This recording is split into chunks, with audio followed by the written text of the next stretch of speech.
नमस्कार, स्वागत है आपका। आप देख रहे हैं द न्यूज और मैं रानी गुप्ता आपके साथ। लोकसभा चुनावों के मौसम में कई सारे मुद्दे लगातार छाए हुए हैं, लेकिन बात अगर हम पश्चिम बंगाल की ममता बनर्जी सरकार की करें तो वहां पर अब ममता बनर्जी जो है मां माटी मानुष के बाद माछ मुद्दा छाया हुआ है। आपको बता दें कि सीधे तौर पर ये जो मछली का मुद्दा है वो बिहार से निकल करके पश्चिम बंगाल पहुंच चुका है और बाकायदा ममता बनर्जी खुद प्रधानमंत्री नरेंद्र मोदी को खाने का ऑफर दे रही हैं। उनका कहना है कि वो खुद पकाएंगी खाना, क्या प्रधानमंत्री मोदी खाएंगे। इतना ही नहीं, अगर बात हम पश्चिम बंगाल की करें तो यहां पर एक बार फिर से टीएमसी और कांग्रेस पार्टी में गंभीर टकरार देखने को मिल रही है। सीधे तौर पर कांग्रेस के जो सांसद हैं अधीर रंजन चौधरी, उन्होंने एक बार फिर से टीएमसी और ममता सरकार पर जोरदार निशाना साधा है। अधीर रंजन चौधरी का यह कहना है कि टीएमसी को उनकी सीट बहरामपुर से यूसुफ पठान को मैदान में नहीं उतारना चाहिए। वो इतने ज्यादा गंभीर स्थिति में है कि कुछ बोल भी नहीं सकते। आपको बता दें कि लगातार इंडिया अलायंस होने के बावजूद तमाम पार्टियां देश भर में एक साथ हैं और एनडीए के खिलाफ लड़ाई लड़ रही है। लेकिन अगर बात हम पश्चिम बंगाल की करें तो अभी भी कांग्रेस और टीएमसी में लगातार टकरार देखने को मिल रही है। आपको बता दें कि पश्चिम बंगाल की सियासत में मछली मुद्दा छाया हुआ है और इसी कड़ी में मुख्यमंत्री और टीएमसी कांग्रेस की जो प्रमुख है ममता बनर्जी, उन्होंने प्रधानमंत्री मोदी पर तंज कसा है। ममता बनर्जी ने कहा कि अगर वो चाहे तो वो उनके लिए कुछ पकाने को तैयार है। हालांकि उन्हें यह भी कहा है कि उन्हें यकीन नहीं है कि वो यानी कि पीएम मोदी उनका पकाया खाना खाएंगे या नहीं खाएंगे। ममता ने पूछा कि लेकिन क्या आप लोग खाएंगे जो मैं पकाऊंगी। बता दें कि बैरकपुर में एक रैली में ममता बनर्जी ने कहा कि मैंने विभिन्न राज्यों में कई अलग अलग व्यंजन आजमाए हैं क्योंकि मैं भेदभाव में विश्वास नहीं करती। उन्होंने मोदी के भाषणों का हवाला देते हुए कहा कि जिनसे उन्होंने कहा था कि मछली, मांस या अंडे मत खाओ। आपको बता दें कि पिछले महीने पीएम मोदी ने आरजेडी नेता तेजस्वी यादव पर कटाक्ष करने के बाद से ही बंगाल के चुनाव अभियान में भोजन और मछली का इस्तेमाल किया जाता रहा है। उन्होंने कहा था कि इस दौरान कुछ हिंदू मांसाहारी भोजन से परहेज करते हैं और मछली खाते हैं।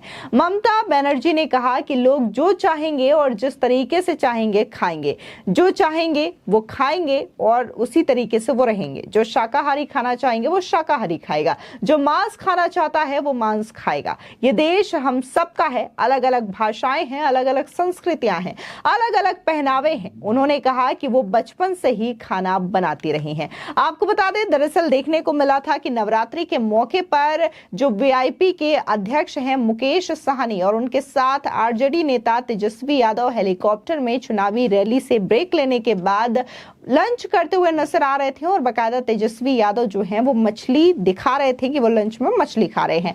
अब इसी चीज को लेकर के बीजेपी ने कटाक्ष किया था और ये कहा था कि नवरात्रि के टाइम पर जहां पर देवी की उपासना होती है, बहुत सारे भक्त होते हैं जो कि व्रत रखते हैं और ऐसे में मछली दिखा करके, मांसाहार दिखा करके आखिर तेजस्वी यादव किसका वोट बटोरना चाहते हैं। सीधे तौर पर यहां पर तुष्टीकरण की राजनीति का आरोप जो है वो बीजेपी की ओर से तेजस्वी यादव और इंडिया अलायंस पर लगाया गया। अब इसी चीज को लेकर के ममता बनर्जी ने प्रधानमंत्री मोदी पर यह बड़ा निशाना साधा है और उनका कहना है कि वो भी प्रधानमंत्री मोदी के लिए कुछ पकाना चाहती हैं, कुछ बनाना चाहती हैं, लेकिन क्या प्रधानमंत्री मोदी खाएंगे या नहीं खाएंगे। आपको बता दें कि इसके बाद ममता बनर्जी ने मोदी के 400 से ज्यादा के दावों का जिक्र किया। उन्होंने कहा कि 200 पार भी नहीं होगा। उन्होंने आगे कहा कि यह स्पष्ट है कि बीजेपी सत्ता में वापस नहीं आने वाली। उनके चेहरे सच्चाई को धोखा दे रहे हैं। वे अपने 400 से ज्यादा के दावों पर चुप हो चुके हैं। आपको बता दें, वहीं संदेश खाली का जिक्र करके ममता बनर्जी ने कहा कि पीएम अत्याचारों के खिलाफ भी झूठ बोल रहे हैं और ये दावा कर रहे हैं कि यहाँ पर महिलाओं के आत्मसम्मान और गरिमा के साथ खिलवाड़ किया जा रहा है, जो बिल्कुल सही नहीं है और उन्हें ऐसा नहीं करना चाहिए। पीएम मोदी को यह ध्यान रखना चाहिए कि पश्चिम बंगाल की स्थिति बीजेपी शासित राज्य जैसी नहीं है।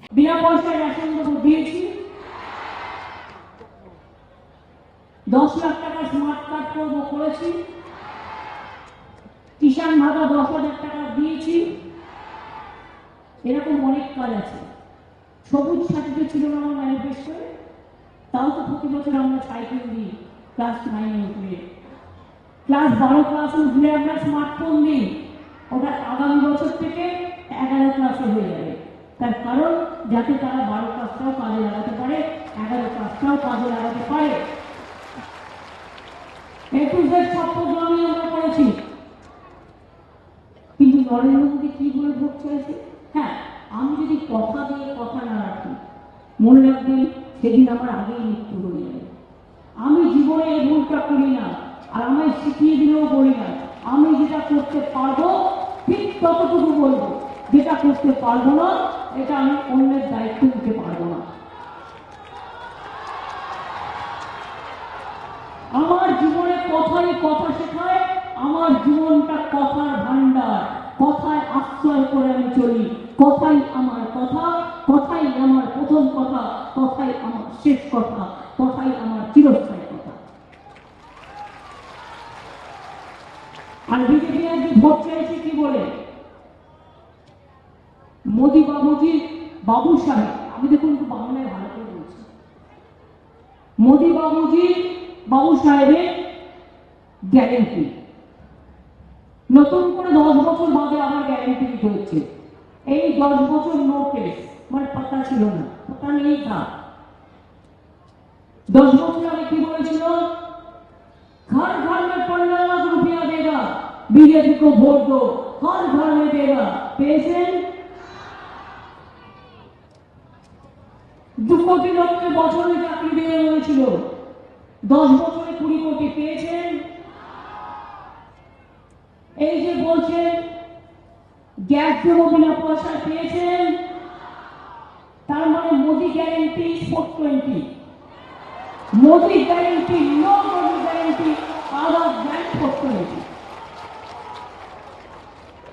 বিনা পয়সা বিদ্যুৎ পাচ্ছেন, উনি নাকি সবাইকে বিনা পয়সা বিদ্যুৎ দিয়ে দিচ্ছেন, তার মানে মোদি গ্যারেন্টি আবার 420। বিনা পয়সায় যদি উনি জল দিচ্ছেন, 70 টাকা আমরা দিচ্ছি, আর মিথ্যে কথা বলে যাচ্ছে। রেশনটা কি উনি দিচ্ছেন? টিভি খুললেই দেখবেন শুধু মোদি দিচ্ছে। আবার আমার নামে একটা নাম বেঁচেছে বিজু, সকাল থেকে সন্ধ্যা দাঁড়ায় দেয়। आपको बता दें, जिस तरीके से ममता बनर्जी ने संदेश खाली का जिक्र किया है, तो यहाँ पर संदेश खाली में पिछले कई दिनों से लगातार महिलाएं हैं जो कि ये बात कह रही हैं कि टीएमसी के जो नेता रहे हैं शाहजहां शेख, उन्होंने उनके साथ अत्याचार किया, दुर्व्यवहार किया और बकायदा इसके सबूत भी है, जिसके बाद ये मुद्दा लगातार छाया रहा। और जो टीएमसी के नेता रहे शाहजहां शेख, उन्हें भी केंद्रीय जांच एजेंसी की ओर से गिरफ्तार किया गया है। लेकिन इसके बावजूद ममता बनर्जी ये कह रही हैं कि पश्चिम बंगाल में महिलाओं की स्थिति वैसी नहीं है जैसा कि बीजेपी शासित राज्यों में होती है। वहीं दूसरी ओर बहरामपुर से कांग्रेस सांसद और पार्टी उम्मीदवार अधीर रंजन चौधरी ने एक बार फिर से टीएमसी पर हमला बोला है। उनका कहना है कि हम जीतेंगे और इसमें कोई संदेह नहीं है, मैं बेहद आश्वस्त हूं। लगभग 4-5 स्थानों पर कुछ छिटपुट घटनाएं हुई हैं, मैं शिकायत दर्ज कराने जा रहा हूं। मेरी प्रतिस्पर्धा बीजेपी और टीएमसी से है, किसी व्यक्ति से नहीं। टीएमसी को यहां पर यूसुफ पठान को उम्मीदवार नहीं बनाना चाहिए था। एक बार आप भी सुनिए कि अधीर रंजन चौधरी किस कदर टीएमसी से खफा नजर आ रहे हैं। चुनाव आयोग ने भी काफी हरकत के बाद सारे अब तक की इन टीएमसी पार्टी की गुंडों के सारे जो कारतूत है उनको विफल करने में सक्षम हुई। आगे क्या स्थिति आएगी मैं तो अभी इसी वक्त कहने की स्थिति में नहीं हूं।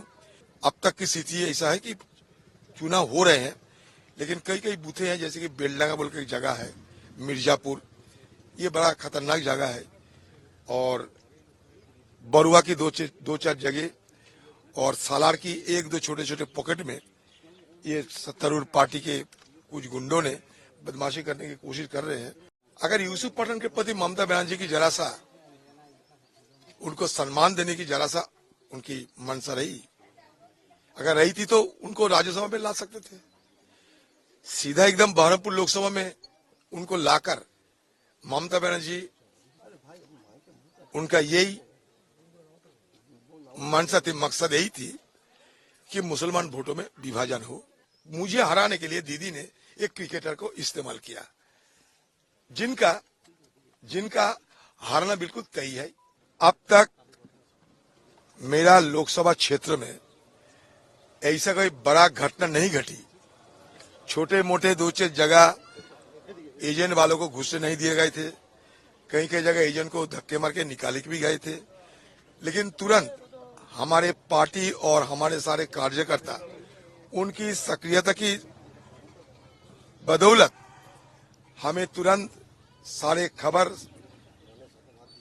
चुनावी आयोग को हम लोग बताया और चुनावी आयोग ने भी काफी हरकत के बाद सारे अब तक की इन टीएमसी पार्टी की गुंडों के सारे जो कारतूत है उनको विफल करने में सक्षम हुई।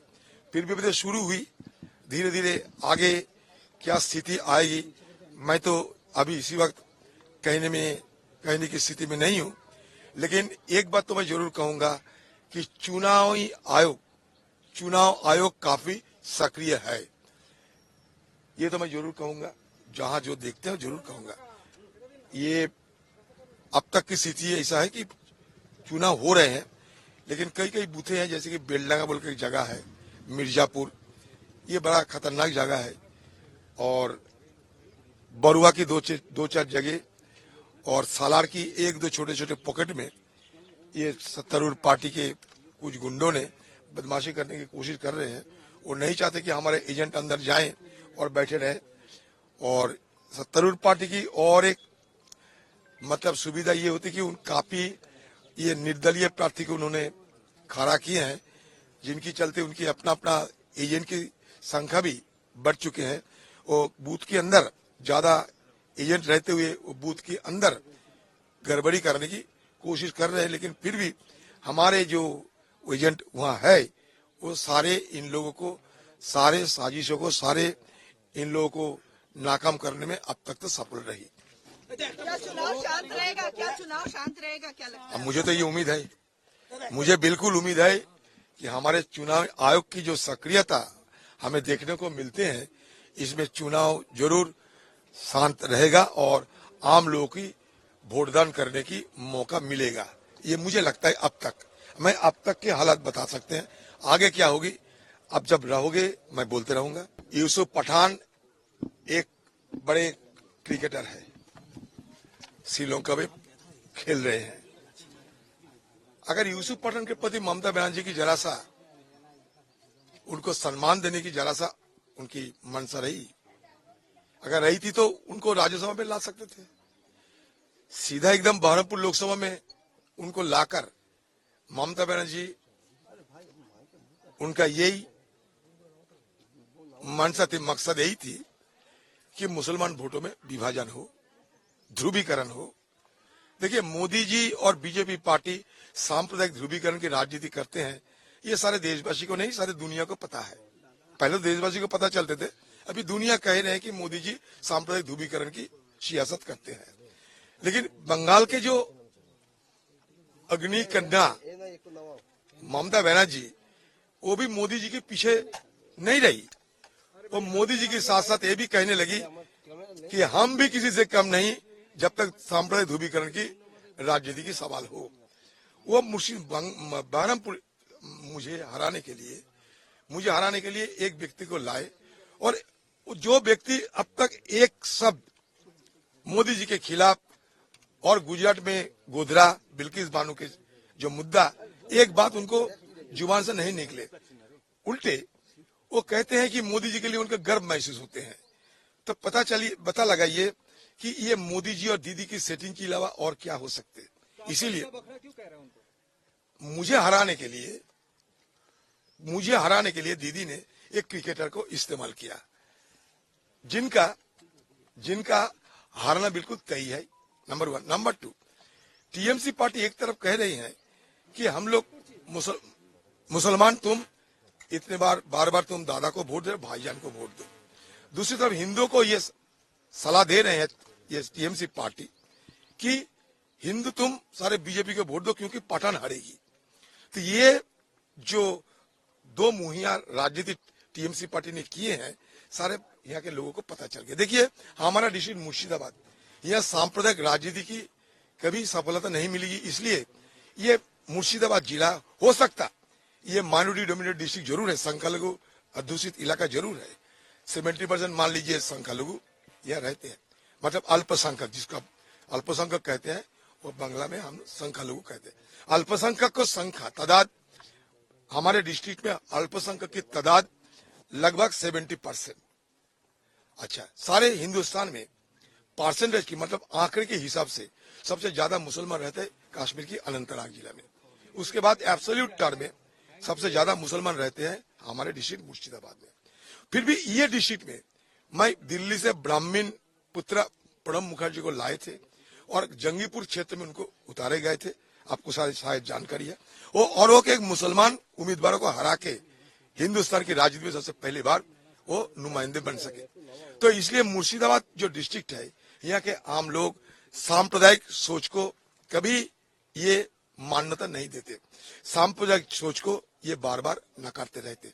फिर भी ममता बनर्जी की कोशिश रही कि कम से कम अधीर चौधरी तो हारे, चाहे इसके बदले अगर बीजेपी जीत जाए तो कोई फर्क नहीं पड़ते। इसलिए एक पार्टी जो पठान के लिए भाई को वोट दो, दादा को हराओ एक नारा लगाते हैं, वो पार्टी हिंदू एरिया में जाकर ये कहते हैं कि मौका मिले है, पठान हरेगी, अभी बीजेपी को जीतने का बड़ा गोल्डन अपॉर्चुनिटी आ गया है। तो यही दो मुहिया राजनीति बंगाल के लोग जानकारी में लाए और साथ साथ मुर्शिदाबाद के लोग की तो पता चल गई। आपको बता दें कि लोकसभा चुनावों को लेकर के तमाम पार्टियां अलग अलग दावे कर रही हैं, अलग अलग मुद्दों को लेकर के लोगों से अपील कर रही है, वोट मांग रही है। लेकिन जिस तरीके से पश्चिम बंगाल में इस वक्त मछली का मुद्दा छाया हुआ है, कहीं ना कहीं यहां पर काफी ज्यादा असर पड़ता हुआ नजर आ रहा है, क्योंकि ममता बनर्जी अब यहां पर सीधे तौर पर लोगों को लुभाने के लिए ये कह रही है कि मछली कहीं ना कहीं बंगाल की संस्कृति में भी शामिल रही है। ऐसे में इस देश में अलग अलग प्रकार के लोग रहते हैं जिनकी संस्कृति अलग अलग होती है और उनका कल्चर अलग अलग होता है। ऐसे में किसे क्या खाना चाहिए और किसे क्या नहीं खाना चाहिए, इसको लेकर के बीजेपी डिसाइड नहीं कर सकती है। आपको बता दें कि इससे पहले भी ममता बनर्जी ने एक बयान दिया था जिसको लेकर के काफी ज्यादा विवाद भी उठा था, जहां पर ममता बनर्जी ने यह कहा था कि अगर बीजेपी सत्ता में आती है तो वो आपके खाने और पीने का समय तय करेगी और बीजेपी जो है वो सुबह के चाय के साथ गोमूत्र पीने को कहेगी और खाने के साथ गोबर खाने को भी कह सकती है। तो इस तरीके की बयानबाजी लगातार नेताओं की ओर से की जा रही है। फिलहाल इस पूरे मामले को लेकर के आपकी क्या राय है, हमारे कमेंट सेक्शन में जरूर बताएं। धन्यवाद।